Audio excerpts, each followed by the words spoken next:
לאכסניה, בדרך הוא עצר באכסניה, הלך לישון. בא לאכסניה, ראה את הקופסה שיש לו, אמר, אוי, מעניין מה יש לו.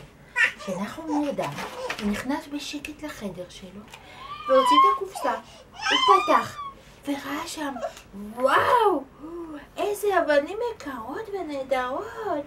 אוי, ניקח את האבנים היקרות האלו בשבילנו, אמרו. החליטו בעל המלון ומשפחתו.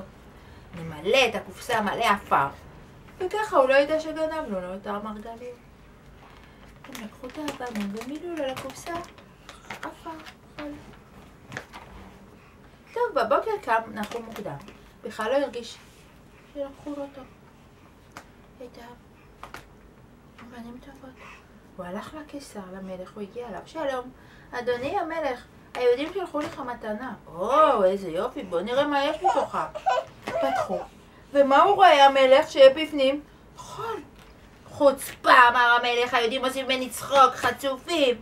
תהרגו אותו. אני הולך להילחם ביהודים האלו. נחום איש גמזו לא הבין. מי גנב את האבנים היקרות האלו? הוא שמר את הקופסה היטב. בכל זאת הוא לחש לעצמו גמזו לטובה. כל מה שהשם עושה, גמזו לטובה. השם ראה כמה נחום מאמין שהכל עשה השם והכל לטובה, ושלח את אליהו הנביא להציל אותו. התחפש אליהו הנביא לשר של המלך. בא למלך ואמר לו, אדוני המלך, איך יכול להיות שהיהודים ירצו ללעוג למלך? הם יודעים שהוא יבוא עליהם להילחמה. אולי זה העפר של סבא שלהם, אברהם אבינו.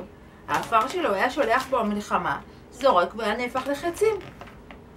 טוב, המלך אמר, ניקח את זה למלחמה, בוא נראה. הוא שלח לחיילים בחזית של המלחמה שהשתמשו בו. החיילים לקחו את העפר, זרקו אותו, זה נהפך לחצים. וככה הם ניצחו במלחמה וכבשו את הארץ. את שומעת, אדלי?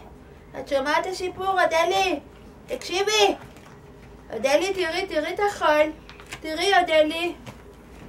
אדלי. מה זה? שיפית. פשוט היפראקטיבית. בואי. תראי, אדלי. אמר המלך, הודה לנחום איש גמזו, הבאת לנו מתנה יקרה.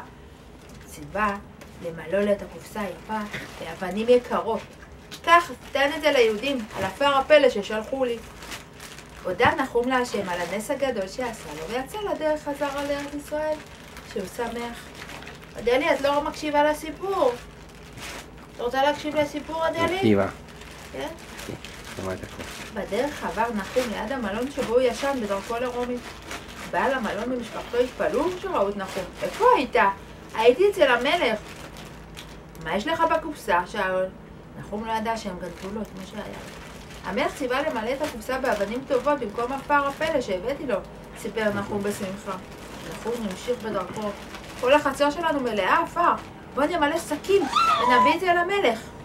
כל בני המשפחה בזריזות מילאו שקים ולקחו. הבאנו למלך שקים מלאים בעפר הפלא. ציווה המלך לנסות לזרוק את זה. הם זרקו וזה לא הפך לחצים וחרבות. רק לנחום הצדיק עשה השם נס. יש לי מספיק עפר בארמון, באתם ללעוג עליי? כעס המלך. וציווה להעניש את בעל המלון ובני משפחתו. על כל מאורע עם טוב וגם עם רע, תמיד נאמר גם זאת לטובה.